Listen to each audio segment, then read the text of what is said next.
El sol ardía sobre la plaza del pueblo cuando Catalina fue arrastrada hasta la tarima de la horca. Sus muñecas sujetas con cadenas que tintineaban a cada paso, y la soga colgando frente a su rostro como una sentencia ya escrita. La multitud la seguía con risas y silbidos. Algunos tiraban polvo al aire para ensuciar aún más su vestido desgarrado. Y los niños, imitando a los mayores, señalaban y gritaban insultos que apenas comprendían. Catalina tropezó al subir los escalones de madera y cayó de rodillas, el metal de las cadenas resonando como un eco humillante, que hizo estallar carcajadas entre los hombres que se agolpaban al pie de la tarima. «Mírala, ni siquiera puede mantenerse en pie, y todavía clama inocencia», gritó un mercader con el sombrero ladeado, provocando más risas y palmadas en las rodillas de quienes lo rodeaban. Catalina, con el cabello cubriéndole el rostro, levantó apenas la mirada y vio los ojos de desprecio que la rodeaban. Vio las bocas abiertas en carcajadas, y el peso de esa burla dolía más que el hierro frío de las cadenas. Intentó hablar, pero su voz salió ahogada. Un murmullo que se perdió en el rugido de la multitud que exigía verla colgada como si fuera una diversión más de mercado. «¡Que cuelgue ya! ¡Que cuelgue!», repetían en coro. Y cada palabra caía como una piedra sobre su espíritu agotado. El juez corrupto, con la toga mal ceñida, subió a la tarima con paso solemne y alzó la voz para imponer un aire de falsa justicia. «Esta mujer ha traído deshonra al pueblo, y hoy pagará su culpa ante los ojos de todos». Pero sus palabras fueron celebradas no con respeto, sino con vítores burlescos, como si se tratara de una fiesta. Catalina apretó los dientes, el pecho subiendo y bajando con desesperación, porque sabía que no había nadie dispuesto a defenderla. Y aún así susurró al vacío, apenas audible para ella misma: «No soy culpable, no soy lo que dicen». La soga colgaba frente a ella como un recordatorio de lo inevitable, y el juez, satisfecho, ordenó que se ajustaran los nudos, mientras las risas del pueblo crecían como un canto macabro que anunciaba que no había salida, que todo terminaría ahí, bajo el sol, entre burlas y cadenas que nadie pensaba romper. Los gritos y risas de la multitud retumbaban como un tambor de guerra en la plaza. Hombres con sombreros ladeados levantaban las botellas de licor brindando por la vergüenza de Catalina. Mujeres con pañuelos en la cabeza cuchicheaban entre sí, repitiendo mentiras que habían escuchado como si fueran verdades, y hasta los niños se empujaban entre risas, imitando la manera en que la mujer había caído de rodillas en la tarima. Catalina, con la soga rozándole el cuello y las muñecas apretadas por cadenas que ya habían marcado su piel, se balanceaba débilmente de un lado a otro, cada movimiento seguido por carcajadas burlonas, como si fuera un espectáculo preparado para entretener al pueblo en lugar de un juicio. Un hombre gritó desde la primera fila: «Vamos, juez, que se nos hace tarde, que cuelgue ya y déjenos seguir con el mercado». Y varios lo aplaudieron, celebrando la crueldad como si se tratara de una feria. Catalina intentó articular palabras. Su voz débil apenas se alzó por encima del ruido. «Soy inocente, ustedes lo saben». Pero la respuesta fue un coro de silbidos y carcajadas que la callaron al instante. Un joven, subido en un barril para ver mejor, lanzó un trozo de pan duro hacia la tarima que golpeó a Catalina en el hombro. Y gritó con burla: «Ahí tienes tu última cena, mujer traidora», provocando otra oleada de risas que resonaron como cuchillas en su corazón. El juez, disfrutando del espectáculo, levantó las manos para calmar al pueblo, pero no para imponer justicia, sino para prolongar la humillación, y con voz impostada proclamó: «Que todos vean cómo la vergüenza de uno se convierte en el ejemplo de muchos». Catalina bajó la cabeza, las lágrimas corriendo por sus mejillas polvorientas, no por miedo a morir, sino por la certeza de que nadie entre los presentes se atrevería a defenderla. Todos parecían haber olvidado que tras las cadenas había una madre, una mujer de carne y hueso, y ahora la reducían a un chiste colectivo. El murmullo se volvió clamor: «¡Cuélguenla, cuélguenla!». y los hombres que sujetaban la cuerda de la horca tiraron de ella para ajustarla, mientras la multitud esperaba ansiosa ver cómo la mujer se balanceaba bajo el sol ardiente, sin sospechar que aquel espectáculo pronto sería interrumpido por algo mucho más grande de lo que sus ojos jamás imaginaron. Catalina sintió la soga rozarle la piel del cuello cuando uno de los hombres tiró de ella para ajustarla, y el roce áspero le arrancó un gemido que se perdió entre las carcajadas. El polvo subía de la tarima como un manto que la envolvía, haciendo que sus ojos ardieran y sus labios resecos apenas pudieran abrirse, pero aún así reunió el poco aire que le quedaba y murmuró: «Solo quiero ver crecer a mi hijo. Por favor, no me lo quiten». La frase no se elevó como un grito. Fue apenas un susurro desesperado, pero los más cercanos la escucharon y estallaron en nuevas risas. «Miren, ahora juega a ser madre». «Ese niño merece más que una mujer encadenada», gritó uno, y otros lo secundaron, lanzando silbidos y abucheos que pesaban más que las cadenas. Catalina apretó los ojos con fuerza, intentando bloquear el sonido, y en su mente solo veía la imagen del pequeño que había dejado en casa de una vecina, con los cabellos enredados y las manos diminutas aferradas a su falda, preguntando una y otra vez: «¿Volverás, mamá?». Y esa memoria fue lo único que le dio fuerzas para mantener la cabeza erguida. El juez, desde un costado de la tarima, aprovechó la súplica para exhibirla con crueldad, alzando la voz para que todos lo escucharan. ¿Ven? Incluso ahora busca excusas, pero la justicia no se dobla por lágrimas falsas. Hoy esta mujer paga por su traición.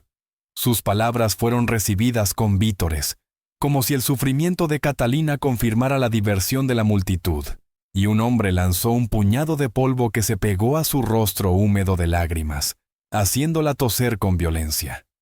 La cadena en sus muñecas tintineó al intentar cubrirse, y ese sonido metálico, tan pequeño y frágil, quedó flotando en el aire como un recordatorio de que todavía estaba viva.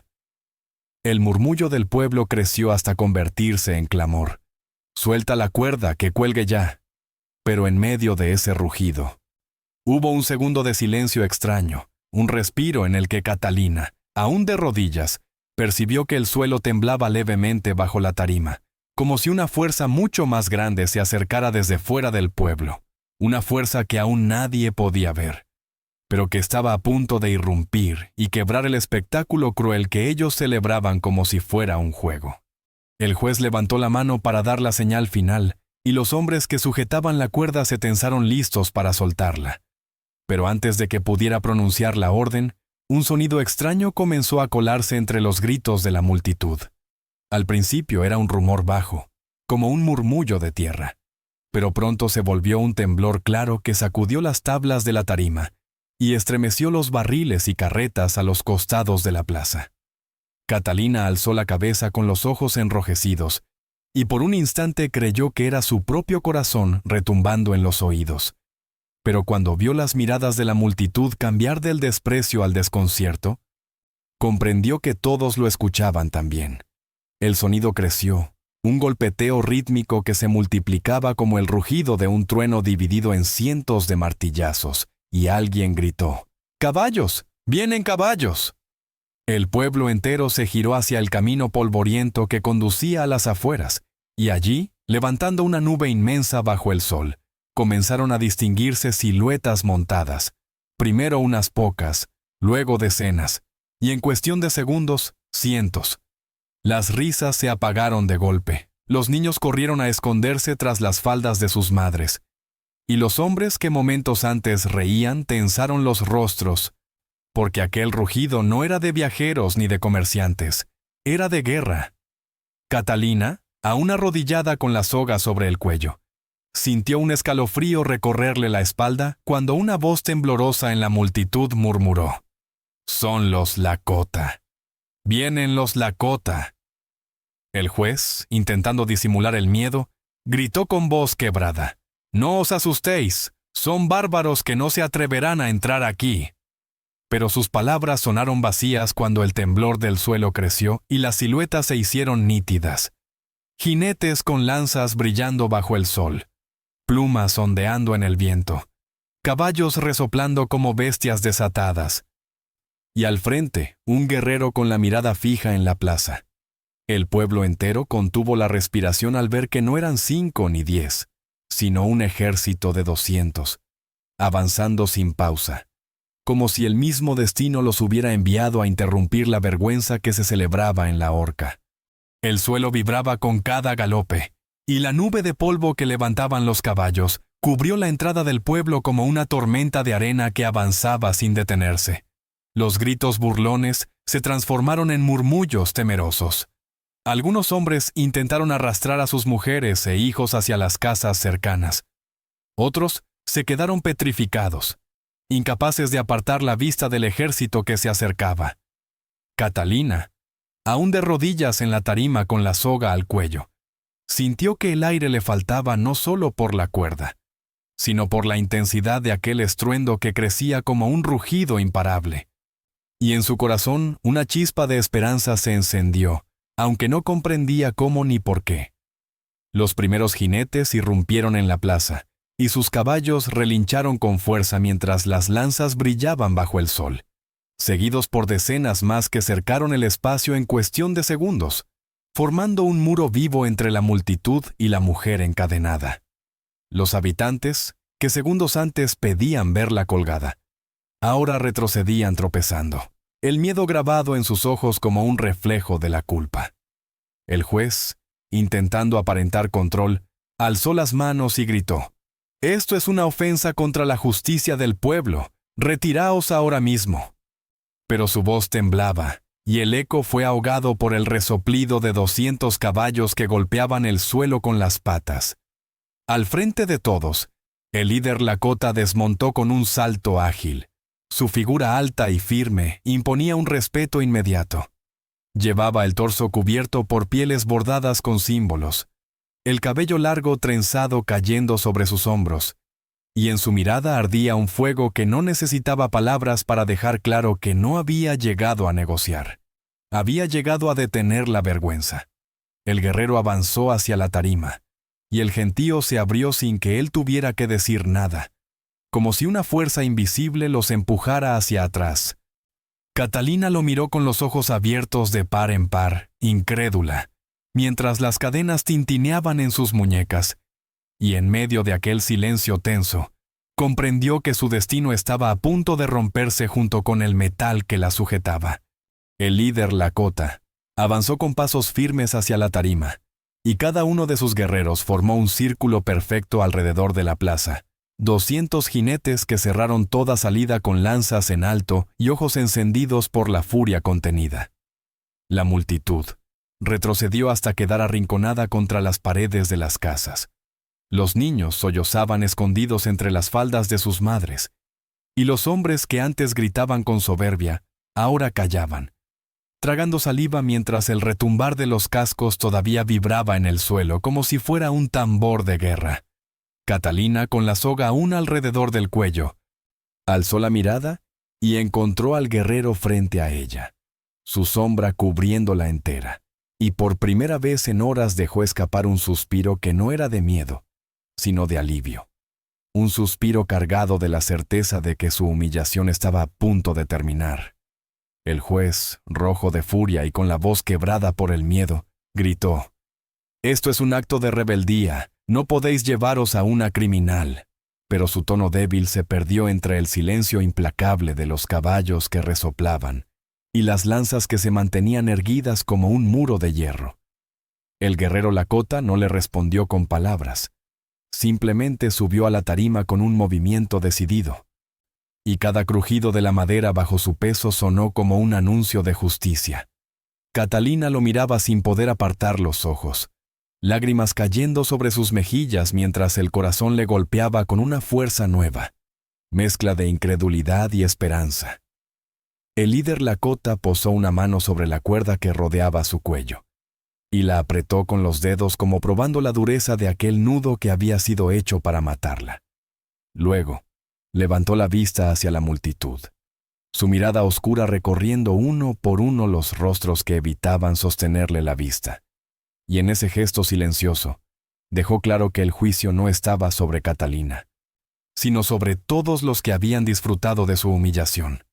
El juez retrocedió un paso, balbuceando excusas, pero nadie lo escuchó, porque toda la atención estaba puesta en ese instante en el que la fuerza y la dignidad se alzaban en forma de un guerrero que no necesitaba hablar para romper el miedo y la soberbia de un pueblo entero. El líder Lakota se quedó quieto frente a Catalina, la soga aún rozando su cuello, y levantó lentamente la mano hasta colocarla sobre el nudo.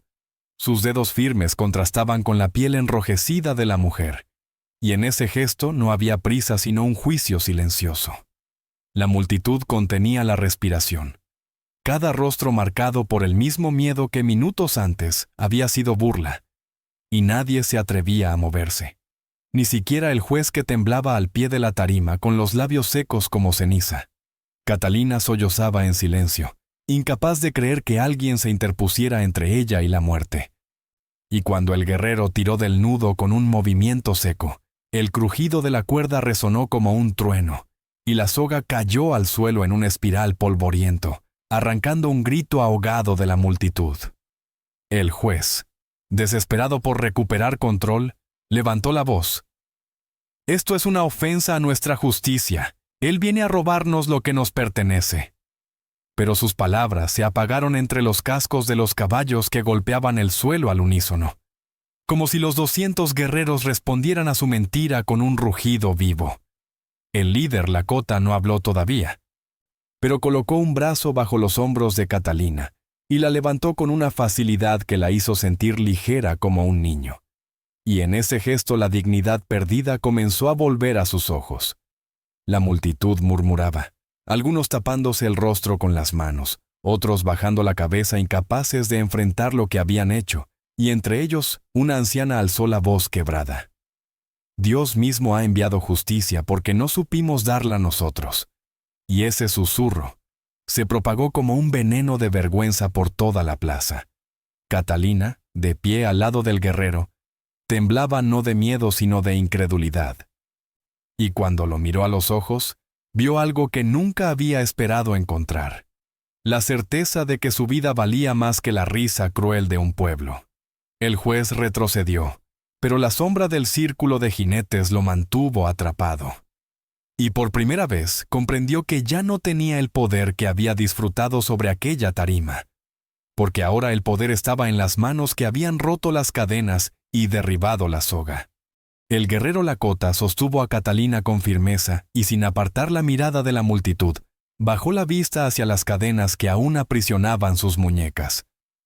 Con un movimiento lento, tiró de ellas hasta que el metal tintineó como si se resistiera. Y luego, con un giro brusco de sus manos curtidas por la guerra, el hierro se partió con un chasquido seco que hizo eco en toda la plaza. Los eslabones cayeron al suelo como serpientes muertas, y ese sonido, tan simple y tan brutal, cortó la respiración de todos los presentes. Porque lo que había sido símbolo de humillación se convirtió de pronto en la prueba de que la fuerza de un hombre podía deshacer la falsa justicia de un pueblo entero. Catalina, con las muñecas rojas y marcadas, las levantó hacia el cielo sin pensarlo, como si el gesto brotara de lo más profundo de su alma. Y al hacerlo, sus lágrimas ya no fueron de desesperación, sino de alivio, de incredulidad transformada en esperanza. La anciana, de pie entre la multitud, comenzó a sollozar y repitió con voz clara: «Las cadenas de la vergüenza han caído, y con ellas nuestra mentira». Y esa frase se repitió en murmullos que viajaron entre los labios del pueblo como una confesión colectiva. El juez, rojo de furia y miedo, gritó: «Esto no significa nada. Ella sigue siendo culpable». Pero sus palabras sonaron huecas, porque nadie lo respaldó, ni siquiera los hombres que sostenían la cuerda de la horca, que habían retrocedido con los rostros pálidos. El líder Lakota levantó uno de los fragmentos de cadena y lo sostuvo en alto, mostrando a todos el hierro roto que brillaba bajo el sol como un espejo de su vergüenza. Y aunque no habló todavía, el gesto era más elocuente que cualquier discurso. El juicio no era de Catalina, era de ellos. Catalina bajó la cabeza, el pecho subiendo y bajando con un alivio tan profundo que le temblaban las piernas. Y cuando el guerrero dejó caer el hierro roto junto a la soga en el suelo polvoriento, la plaza entera supo que aquel día ya no sería recordado como la ejecución de una mujer, sino como el momento en que la justicia falsa se quebró frente a la fuerza y la dignidad de un pueblo que había olvidado lo que significaba tener honor. La plaza, que minutos antes había vibrado con risas y gritos, ahora estaba sumida en un silencio tan denso que hasta el crujir de las maderas bajo los cascos de los caballos parecía un rugido lejano. Nadie se atrevía a hablar, porque el eco de las cadenas rotas aún flotaba en el aire como una sentencia. Catalina, con los brazos libres y las muñecas marcadas, respiraba con dificultad, sintiendo que cada bocanada era un regalo que nunca había esperado recibir. El juez, desesperado por no perder la poca autoridad que le quedaba, levantó la voz. «No os dejéis engañar. Él no vino a salvarla, vino a humillarnos». Pero su grito se quebró en el vacío, porque ningún hombre respondió, ninguna mujer lo apoyó, y hasta los niños que antes repetían burlas, ahora lo miraban con miedo y confusión. La anciana avanzó un paso, su bastón golpeando la tierra con firmeza, y con los ojos brillosos declaró: «No es él quien nos humilla. Somos nosotros quienes nos hundimos en la vergüenza». Sus palabras fueron un espejo donde cada rostro tuvo que mirarse. Y muchos bajaron la cabeza, incapaces de sostener la mirada del guerrero que permanecía erguido junto a Catalina. El líder Lakota no pronunció un discurso, no levantó la voz. Simplemente extendió la mano hacia la mujer y la sostuvo en pie, y en ese gesto sencillo proclamó ante todos que la dignidad no era un regalo de los poderosos, sino un derecho que nadie podía arrebatar. El juez retrocedió tambaleante, pero los 200 guerreros que formaban el círculo no le dejaron escapatoria. Cada lanza apuntando hacia el cielo era un recordatorio de que la fuerza verdadera no estaba en su tarima ni en sus falsas palabras, sino en la justicia que ahora lo rodeaba como un muro imposible de atravesar. Catalina apretó contra su pecho el pedazo de cadena que el guerrero le había entregado. Y ese fragmento frío y pesado se convirtió en símbolo de lo que había sobrevivido: la burla, la soga, la mentira. Nadie en la multitud volvió a reír, porque todos comprendieron que habían sido testigos no de una ejecución, sino de un juicio invertido donde los culpables eran ellos. El líder Lakota levantó el brazo de Catalina hacia el cielo, y el sol se reflejó en las marcas rojas de sus muñecas, como si fueran señales grabadas por el mismo destino. El pueblo entero contuvo la respiración, y por primera vez la plaza que había sido escenario de burlas se llenó de un silencio reverente, casi temeroso. Catalina, con el pecho agitado, sostuvo el pedazo de cadena roto como si fuera un trofeo arrancado a la muerte, y sus ojos recorrieron los rostros de quienes antes pedían verla colgada. Hombres que ahora bajaban la mirada, mujeres que escondían lágrimas tras sus pañuelos, niños que no comprendían por qué su juego cruel había terminado convertido en vergüenza. El juez intentó hablar, pero sus labios solo dejaron escapar un murmullo incomprensible antes de retroceder, derrotado, hasta perderse entre la multitud que ya no lo reconocía como autoridad. La anciana, con la voz temblorosa, alzó el bastón y declaró: «Hoy no cayó una mujer en la horca, hoy cayeron nuestras mentiras». Y esa frase viajó como un cuchillo por la conciencia de todos. El guerrero Lakota miró a Catalina y con un gesto solemne la ayudó a bajar de la tarima, protegiéndola con su sombra, mientras los 200 jinetes mantenían el círculo cerrado, impidiendo que nadie más se acercara con intención de dañar. Catalina bajó los escalones con las piernas aún temblorosas, y cuando sus pies tocaron la tierra polvorienta, supo que cada paso que diera a partir de ese momento sería diferente, porque ya no caminaba como una condenada, sino como alguien que había sobrevivido a la burla de todo un pueblo. El guerrero recogió la soga caída y la lanzó al suelo frente a todos, como quien devuelve una mentira a la tierra para que nunca más sea usada, y en ese gesto proclamó que la justicia falsa había sido quebrada. Catalina abrazó al guerrero brevemente, sus lágrimas empapando el pecho de pieles curtidas, y él inclinó la cabeza como aceptando la gratitud sin necesidad de palabras. El pueblo guardó silencio, incapaz de borrar lo que había visto. Cadenas rotas, una soga caída y una mujer erguida con dignidad recuperada. Los 200 guerreros montaron de nuevo, y al retirarse dejaron tras de sí no solo el polvo de sus caballos, sino una plaza marcada para siempre por la vergüenza y el recuerdo de que la vida no podía ser un espectáculo de burla. Catalina, con el trozo de cadena en la mano, lo levantó una vez más hacia el cielo. Y el resplandor del hierro roto se convirtió en símbolo eterno de la libertad conquistada frente a todos. Por favor, dale like, comparte y suscríbete para apoyar más historias del alma aquí en Lágrimas de Ayer. Si hubieras estado en la plaza, ¿habrías tenido el valor de romper las cadenas? ¿O habrías guardado silencio con la multitud?